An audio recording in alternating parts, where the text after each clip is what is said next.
من هذه الموعظة إيقاظ القلوب من ثباتها، وزجر النفوس عن التمادي في غيها وشهواتها.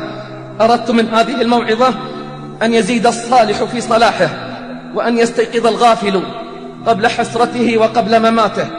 لقد رأيت الحياة تمضي مسرعة، ومعظم أهلها في غفلة.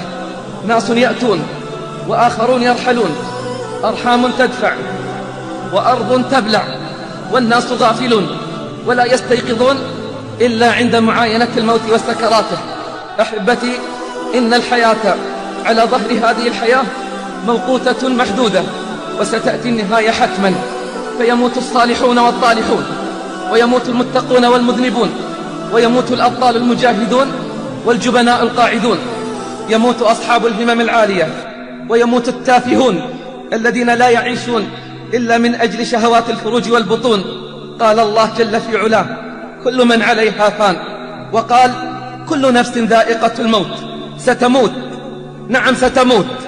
إنها الحقيقة التي نهرب منها دائما، إنها الحقيقة التي يسقط عندها جبروت المتجبرين، وعناد الملحدين، وطغيان البغاة المتألهين. إنها الحقيقة التي شرب من كأسها العصاة والطائعون، وشرب من كأسها الأنبياء والمرسلون. قال الله: وما جعلنا لبشر من قبلك الخلد أفإن مت فهم الخالدون. كل باك سيبكى، وكل ناع سينعى، وكل مذخور سيفنى، وكل مذكور سينسى. ليس غير الله يبقى، من علا فالله أعلى. اعلم رعاك الله أنه من عاش مات، ومن مات فات، وكل ما هو آت آت. من كان يرجو لقاء الله فإن أجل الله لآت. إن حياتك إنما تبدأ بعد مماتك. يا ابن آدم، أنت الذي ولدتك أمك باكيا، والناس حولك يضحكون سرورا. فاعمل لنفسك أن تكون إذا بكوا في يوم موتك ضاحكا مسرورا. اعلم بارك الله فيك أن لا سبيل للخلود في هذه الحياة.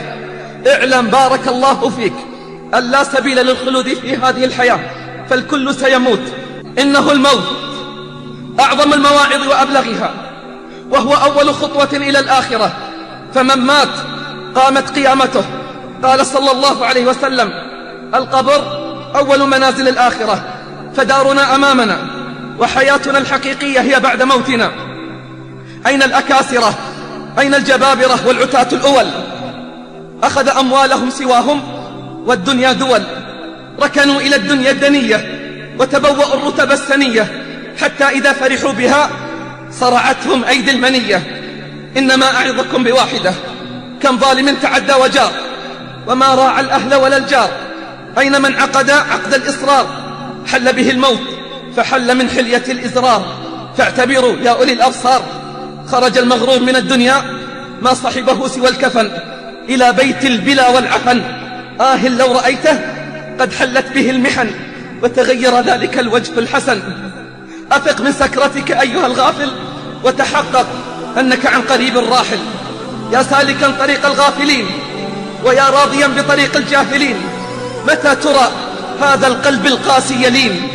متى تبيع الدنيا وتشتري الدين؟ ليت شعري بعد الموت أين تذهب؟ رحم الله من اعتبر وتأهب.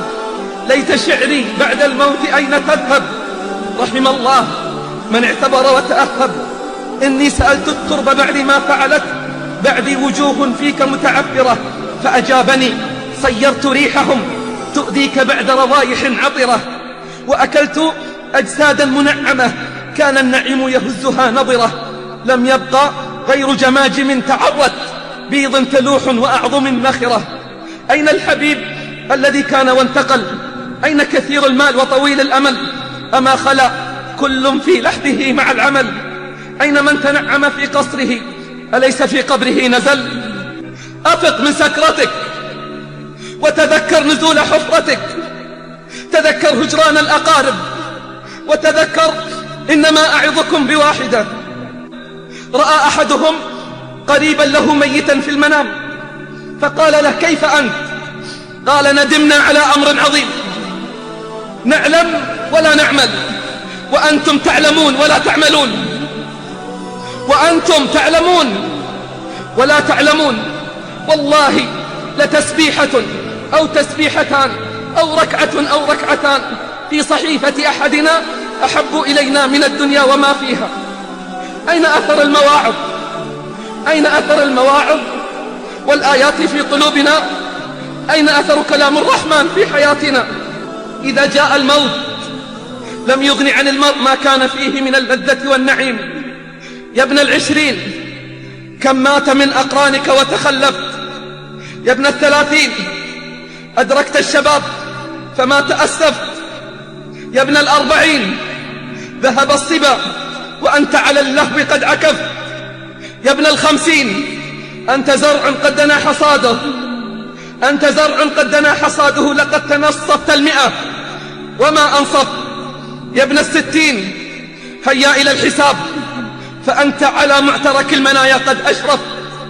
يا ابن 70 ماذا قدمت وماذا أخرت. يا ابن 80 لا عذر لك فقد أعذرت. والله وأقسم بالله من حمل نعشا اليوم سيأتي يوم ويحمل هو على الأكتاف. ومن دخل المقبرة زائرا سيدخل يوما ولن يخرج منها. ومن عاد إلى بيته اليوم سيأتي يوم ولن يعود. تفكروا أحبتي وتيقنوا، تفكروا أحبتي وتيقنوا أن الموت حق لا بد منه.